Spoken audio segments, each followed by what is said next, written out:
Bismillahirrahmanirrahim. Assalamualaikum warahmatullahi wabarakatuh.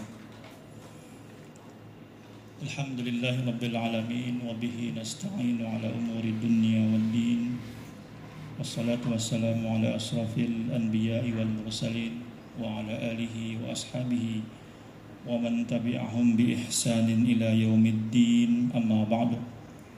Allahumma fassalli wa sallim ala hadzal nabiyil karim dzil qalbir rahim as-sayyidi sanadil azim Muhammad ibn Abdullah wa ala alihi wa ashabihi wa man tabi'ahum bi ihsanin ila yaumiddin. Amma ba'du. Jamaah salat zuhur yang dimuliakan Allah Subhanahu wa taala, alhamdulillah kita bertemu kembali dalam suasana yang sejuk. Cuacanya juga mendukung untuk istirahat ya, untuk qailulah siang-siang hari seperti ini. Mudah-mudahan usaha kita untuk berjamaah di masjid, kemudian bersama-sama kita tadabbur mempelajari tafsir ayat ahkam yang ditulis oleh Syekh Ali As-Sabuni, bagian daripada amal ibadah yang dicatat oleh Allah Subhanahu wa taala berpahala dan kita bisa mendapatkan hikmah dari ilmu yang dituliskan oleh penulis buku ini. Amin ya rabbal alamin. Pertemuan kali ini kita akan membahas tema yang baru, yaitu tentang an-naskhu fil Quran, tentang tema penghafusan ayat Al-Quran. Nasikh, kalau Bapak Ibu sering mendengar ada nasikh mansukh, jadi ada ayat yang menghapus, ada ayat yang dihapus. Biasanya contoh yang paling sering digunakan adalah ayat tentang perubahan kiblat bagi umat Islam. Yang semula kiblat itu menghadap atau mengarah ke Masjidil Aqsa, kemudian turun ayat Al-Quran yang memerintahkan arah kiblat itu menghadap ke Ka'bah atau di Masjidil Haram. Nah, bagaimana ketentuan mengenai nasikh mansukh itu dalam Al-Quran? Apakah itu bagian daripada hikmah atau bagian daripada, menurut sebagian orang yang mengkritik Al-Quran, menyebutnya Quran itu tidak mempunyai dimensi yang futuristik begitu ya. Jadi kenapa ada ayat yang dihapus? Karena Al-Quran itu oleh sebagian pengkritik disebut tidak futuristik, artinya tidak berwawasan masa depan. Makanya ada yang dihapus, ada yang dihilangkan, ada yang diganti. Nah, untuk menjawab pendapat yang seperti ini, maka beberapa ulama tafsir termasuk Syekh Ali As-Sabuni menuliskan satu tema khusus tentang an-naskhu fil Quran. Ayat yang disebutkan di sini sebagai contoh adalah surat Al-Baqarah. Ma nansakh min ayatin aw nunsiha na'ti bi khairin minha aw mithliha alam ta'lam annallaha ala kulli shay'in qadir alam ta'lam annallaha lahu mulkus samawati wal ard wa ma lakum min dunillahi min waliyyin wala nasir am turiduna an tas'alu rasulakum kama su'ila Musa min qablu وَمَنْ يَتَبَدَّلِ الْكُفْرَ بِالْإِيمَانِ فَقَدْ ضَلَّ سَوَاءَ السَّبِيلِ. Terjemahan sederhananya, tidaklah kami menghapus ayat dari ayat Al-Quran, ayat dari Al-Quran, au nungsiha, atau kami sengaja menghilangkan hukumnya, na'ti bi khairin minha, kecuali kami mendatangkan lagi ayat dan hukum yang lebih baik darinya. Jadi kalau contohnya tadi perubahan kiblat, tentu ada hikmah di balik itu. Bukan hanya sekedar merubah arah kiblat. Na'ti bi khairin minha au misliha. Kami akan datangkan yang lebih baik dari yang diganti itu, atau minimal yang senilai dengan yang diganti itu.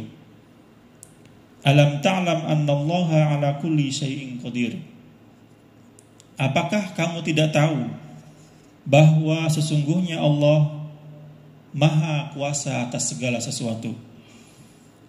Alam ta'lam annallaha lahu mulkus samawati wal ard.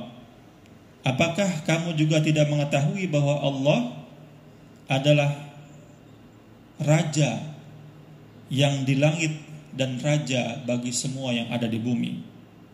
Wa ma lakum min dunillahi min waliyyin wala nasir. Maka kalian sekalian tidak akan pernah mendapatkan penolong selain Allah Subhanahu wa ta'ala.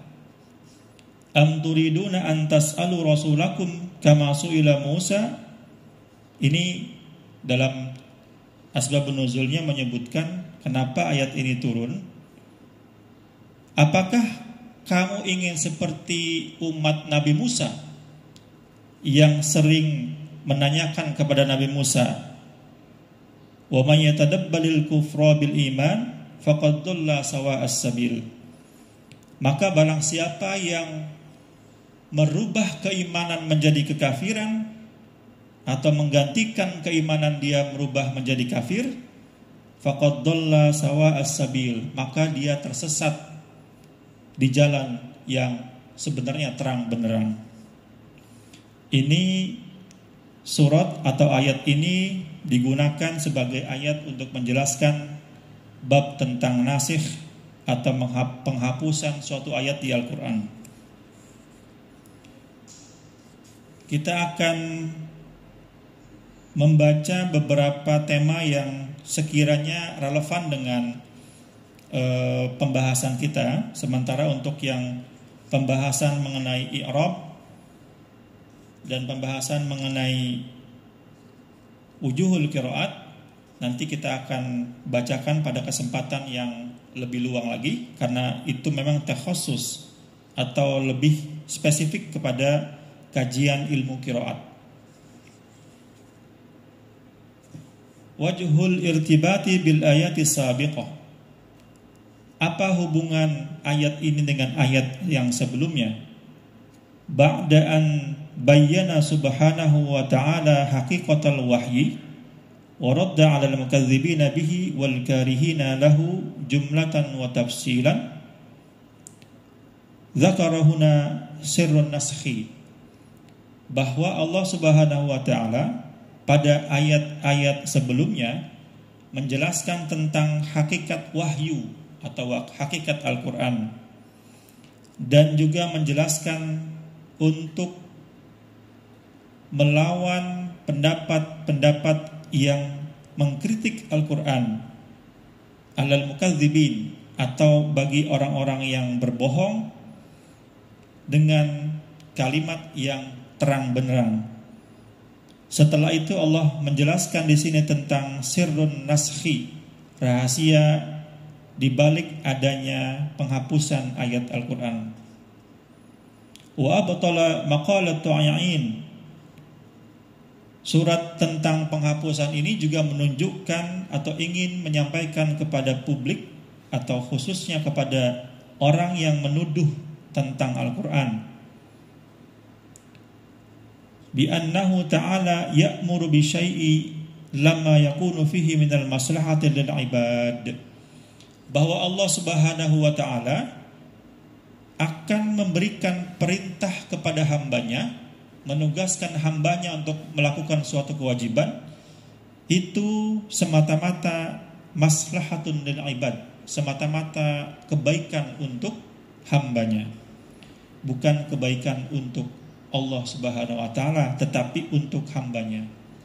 Maka apapun yang diperintahkan oleh Allah, baik dari ibadah seperti sholat, puasa, itu maslahatun lil ibad, adalah kemaslahatan bagi hambanya.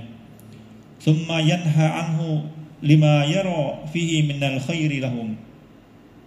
Adapun larangan yang disebutkan dalam Al-Quran itu juga kebaikan bagi hambanya. Fahuwa a'lamu bimasalihi ibadihi. Sungguh Allah Maha mengetahui atas kemaslahatan hamba-hambanya. Wa ma fihi an-naf'u lahum min ahkamihi allati ta'abbuda lahum biha.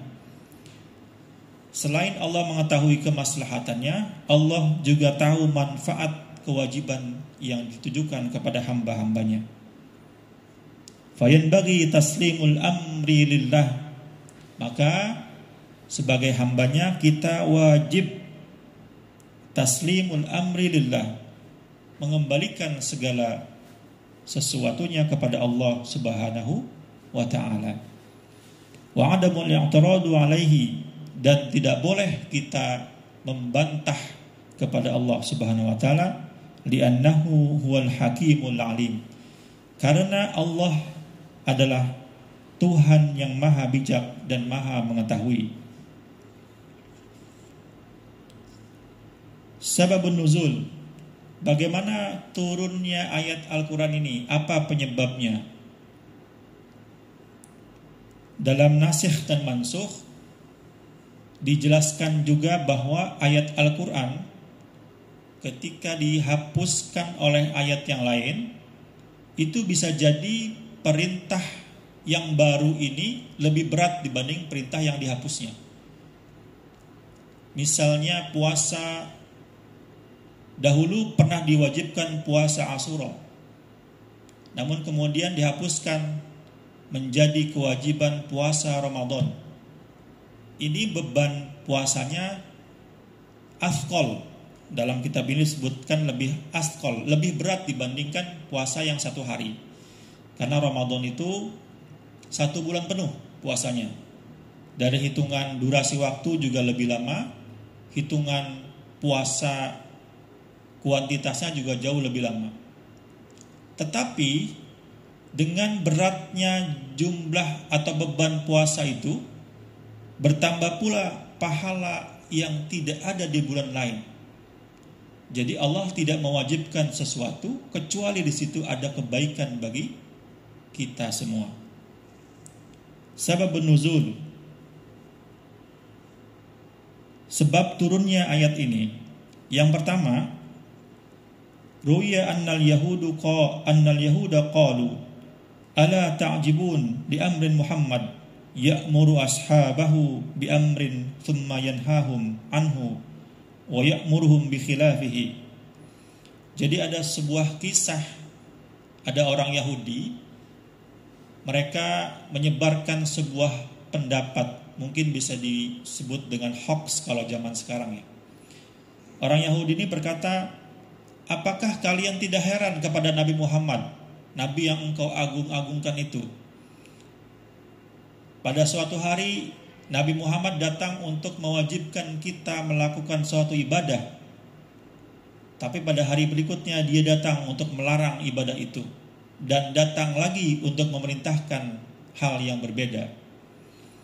Ini pendapat orang Yahudi. Dengan adanya pendapat ini, maka turunlah ayat Al-Quran atau tema yang disebut dengan asbabun nuzul atau nasikh dan mansukh ini. Wa yaqulul yawm qawlan wa yarja'u anhu ghadan. Orang Yahudi juga bilang, Nabi Muhammad itu kadang datang hari ini ngomong tentang A, tetapi pada besok hari Nabi Muhammad menarik kembali omongan itu. Jadi pelin-pelan dianggap oleh orang Yahudi. Fama hadzal Qur'an illa kalam Muhammad yaquluhu min tilqa'i nafsi. Maka Al-Qur'an yang kalian agung-agungkan ini adalah semata-mata kata-kata yang datang dari Nabi Muhammad, bukan kalimat dari Allah Subhanahu wa taala. Nah, ini provokasi dari orang-orang Yahudi yang ingin menyebarkan pendapat bahwa Al-Quran adalah kalam Nabi Muhammad, bukan kalamullah. yunaqid ba'duhu ba'dun fanazalat ma nansakh min ayatin. Orang Yahudi berkata, dalam ayat Al-Quran itu nampak jelas satu sama lainnya saling bertentangan. Nah, ini kalau bagi orang yang awam membaca atau mendengar pendapat ini, bisa jadi mereka akan mempercayainya bulat-bulat ya. Karena memang betul di Al-Quran itu ada ayat yang dihapus dan ada ayat yang menggantikannya. Kalau tidak mengetahui tema tentang nasikh dan mansukh sebagaimana yang kita bahas pada hari ini, maka orang itu akan cenderung mempercayai bahwa Al-Quran itu ada pertentangan di dalamnya. Al-Quran itu adalah bagian daripada kalimat yang diucapkan oleh Nabi Muhammad, bukan oleh Allah Subhanahu wa taala. Ini alasan yang pertama kenapa ayat itu turun. Yang kedua, Waruyal Fakhrur Razi An Ibn Abbas radhiyallahu anhuma annahu qala Inna Abdullah bin Umayyah al-Makhzumi ata Rasulullah sallallahu alaihi wasallam fi rahtin min Quraisy faqalu ya Muhammad wallahi la nu'minu bika hatta tufajjira lana min al-ardi yanbu'an. Dikisahkan, diriwayatkan oleh Fakhrur Razi dari Ibnu Abbas radhiyallahu anhu berkata, ada seorang hamba Allah, Abdullah bin Umayyah al-Makhzumi namanya, datang kepada Rasulullah sallallahu alaihi wasallam lalu berkata, "Ya Muhammad, wahai Nabi Muhammad, demi Allah kami tidak akan beriman kepadamu kecuali engkau menumbuhkan tufajjirul min ardi yanbu'an, tumbuh-tumbuhan di bumi ini sekarang juga." Jadi orang-orang ini menguji kekuasaan dan kehebatan Nabi Muhammad dan minta untuk ditumbuhkan tumbuh-tumbuhan sekarang juga dari bumi. Au takunu laka jannatan min nakhilin wa inabin, atau kalau tidak coba kamu bikin sebuah kebun yang berisi anggur dan buah-buahan lain. Au yakunu laka baitun min zukhrufin, atau kalau tidak coba kamu buat rumah yang terbuat dari emas. Au tarqiya fis samai, atau kalau tidak kamu harus naik ke atas langit. Wala nu'min liruqika hatta tanazzala alaina kitaban minallah, dan kami tidak akan pernah beriman kepadamu kecuali kamu bisa terbang ke langit lalu turun membawa kitab yang diberikan oleh Allah Subhanahu wa taala. Ini pendapat orang-orang Yahudi juga, yang sebetulnya permintaan-permintaan itu mustahil, hal mustahil yang tidak bisa dikerjakan secara manusiawi.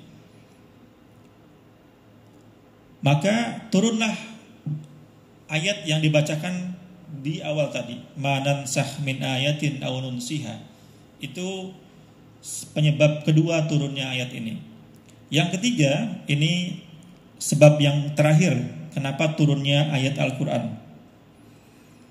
Waruya an Mujahid anna Quraisyan sa'alat Muhammadan alaihi assalam ayyaj'ala lahum as-safa dhahaban faqala na'am wa huwa kal ma'idatu li bani Israil in kafartum fa'abaw wa raja'u fa'anzalallah am turiduna an tas'alu rasulakum. Sebab yang ketiga, ada riwayat dari Mujahid yang menceritakan tentang kaum Quraisy bertanya kepada Rasulullah SAW dengan meminta, ya Rasulullah, tolong buatkan bukit, tolong jadikan bukit Safa itu yang ada di Mekah seluruhnya emas. Antaj'alu Safa dhahaban. Kalau engkau memang Rasul Allah Subhanahu wa taala, tolong buktikan kepada kami dengan menjadikan bukit Safa yang ada di Mekah itu seluruhnya adalah emas. Kata Rasulullah, "Na'am." Betul. Dan engkau akan menjadikan bukit itu seperti makanan yang engkau saling merebutkan makanan itu.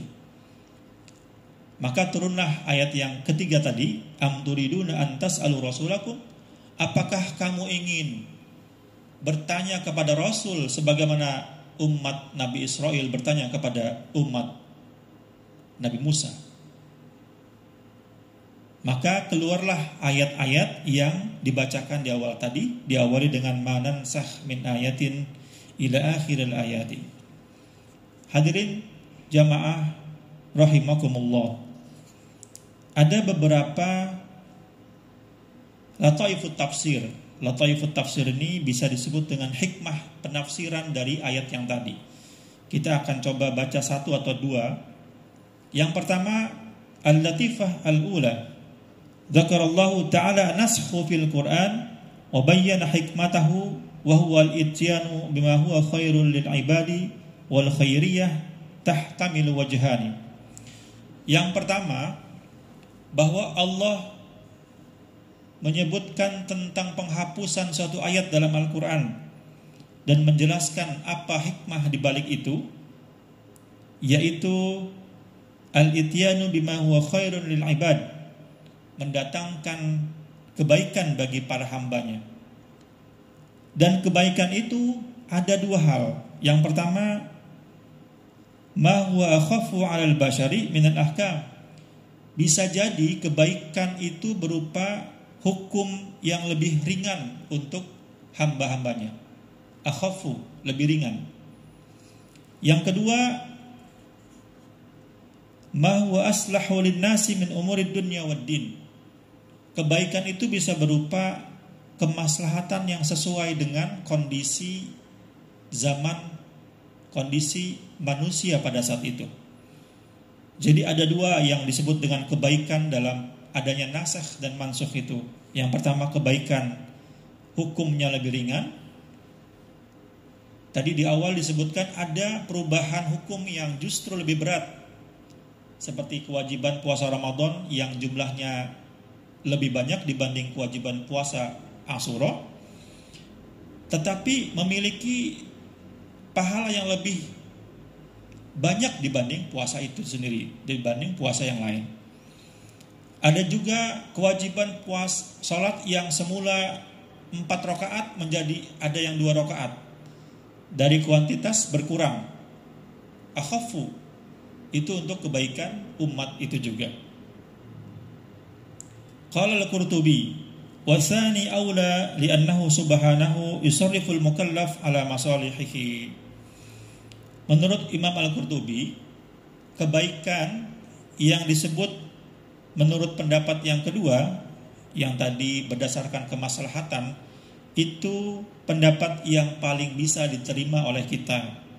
Sebab kebaikan itu berkonotasi dengan kemaslahatan, bukan hanya dengan kuantitas. Karena secara kuantitas bisa jadi bebannya bertambah, bisa jadi bebannya berkurang. Seperti tadi, ada beban yang bertambah, puasa Ramadan itu kan bertambah menjadi 1 bulan, tetapi pahalanya lebih baik dibandingkan puasa yang Asyura. Ada juga beban yang berkurang, seperti contohnya berkurangnya rakaat sholat yang semula di sholat-sholat tertentu itu diwajibkan 4, tetapi dirubah menjadi 2 rakaat. Sholat subuh 2 rakaat. Nah, kuantitasnya berkurang. Kalau dari sisi kuantitas berkurang dan bertambah, maka itu bukan disebut dengan kebaikan. Tetapi yang disebut dengan kebaikan adalah kemaslahatan yang bisa diterima oleh hamba Allah Subhanahu wa ta'ala. Faqad yunsakhul hukmu ila ma huwa ashaddu aw athqal. Bahwa hukum itu kadang dirubah atau diganti dengan hukum yang lebih berat. Yang tadi saya sebutkan, athqal, lebih berat. Karena shaum wa Asyura bi shaumi Ramadan, seperti menghapuskan kewajiban puasa Asyura dengan diwajibkannya, disyariatkannya puasa Ramadan. Yang satu hari, yang satu bulan. Tentu lebih berat yang 1 bulan. Wa dzalika li khairil ibad, akan tetapi itu sesungguhnya untuk kebaikan kita semua. Li'annahu yakunu aktsaru thawaban, karena di bulan Ramadan itu Allah sudah menetapkan pahalanya lebih besar dan lebih baik dibandingkan bulan-bulan yang lain. Wa a'dhamu jazaan, lebih mulia dibanding bulan yang lain. Fatabayyana anna al-murad bil khairiyah ma huwa aslah.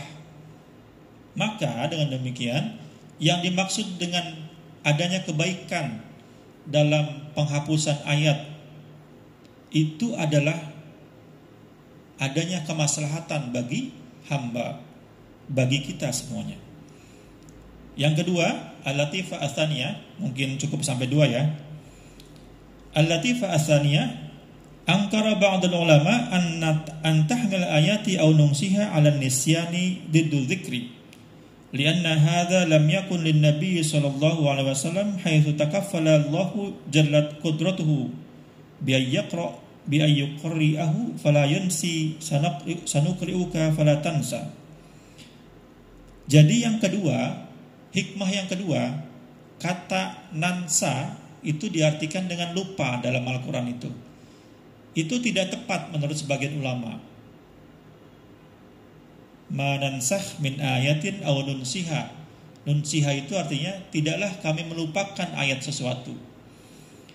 Jadi tidak mungkin Allah Subhanahu wa taala melupakan atau Nabi Muhammad SAW lupa terhadap sesuatu, karena sesungguhnya Nabi Muhammad lebih mulia dibanding kita, dan sifat lupa itu justru menjadikan Nabi Muhammad tidak sesuai dengan kemuliaannya. Nah, pendapat ini kemudian dijawab oleh Ibnu Atiyah. Yang dimaksud dengan lupa Nabi Muhammad ini bukan lupa sebagaimana kita semuanya. Kalau kita puasa kadang-kadang suka lupa siang minum. Nabi Muhammad tidak sama dengan sifat seperti itu. Lupa yang dimaksud dengan dikategorikan pada Nabi Muhammad itu tidak sama dengan lupa pada manusia pada umumnya. Anna hadzal nisyan minan nabiy sallallahu alaihi wasallam lamma arada Allah ayyansahu jaizun syar'an wa aqlan. Bahwa Nabi Muhammad itu boleh lupa baik secara hukum maupun secara akal. Maksudnya Allah membolehkan Nabi Muhammad lupa. Wa amman nisyanul ladzi huwa afatul bashari fan nabiyyu ma'sumun. Tetapi jenis atau sifat lupa yang terjadi pada amatul bashar, pada manusia pada umumnya, kita semua ini, itu tidak terjadi pada Nabi Muhammad SAW. Hatta yahfaduhu ba'd as-sahabah. Wa min hadha ma ruwiya anna an-nabiy sallallahu alaihi wasallam asqata ayatan fi as-salati falamma faragha minha qala afil qawmi ubay qala na'am ya Rasulullah qala falima lam tadhkirni qala khashitu an takuna qad rafa'ta faqala an-nabiy sallallahu alaihi wasallam lam turfa walakinni nasituha. Jadi ada suatu kisah Rasulullah pada saat sholat lupa suatu rukun sholat. Kemudian Rasul bertanya setelah sholat itu, apakah di sini ada yang bernama Ubay? Ubay lalu angkat tangan, saya ya Rasulullah. Kenapa engkau tidak mengingatkanku? Kan biasanya kalau kita sholat ada yang lupa, misalkan sujudnya kurang, itu biasanya kita menyebut subhanallah gitu ya, sehingga imam ingat bahwa ada kekurangan di situ. Nah, makmum ini karena imamnya Nabi Muhammad, nggak ada yang berani mengingatkan, karena imamnya adalah Nabi Muhammad. Kemudian Rasul berkata, kenapa engkau tidak mengingatkanku ya Ubay? Ya Rasulullah, saya mengira bahwa sudah ada perubahan tentang hukum ini, maka saya tidak mengingatkanmu ketika sholat ini ada yang terlupa gitu, ada yang terlewat. Karena imamnya langsung Nabi Muhammad. Lalu Rasul berkata, lam turfa walakinni nasituha. Hukum sholat ini tidak dihapus, akan tetapi saya yang lupa. Maksud saya yang lupa ini adalah ingin menunjukkan kepada jamaah atau kepada umat Nabi Muhammad bahwa ketika keadaan ada yang lupa, maka makmum harus mengingatkan imamnya.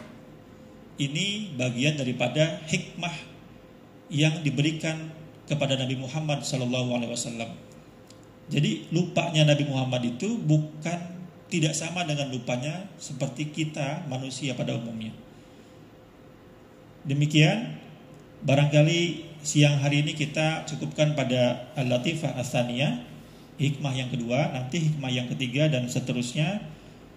Kajiannya menarik, nanti ada bab tentang apakah boleh ayat Al-Quran itu dihapus dengan sunnah Nabi Muhammad atau hadis. Itu menarik ya. Ada ayat Al-Quran kemudian dihapus. Dihapusnya oleh apa? Oleh hadis Nabi. Nah, itu boleh atau tidak tuh? Nanti kita coba pelajari untuk kesempatan yang berikutnya. Hadanallahu wa iyyakum. Terima kasih atas perhatiannya. Semoga menjadi ilmu bagi kita semuanya. Syukran, jazakumullahu khairan. Assalamualaikum warahmatullahi wabarakatuh.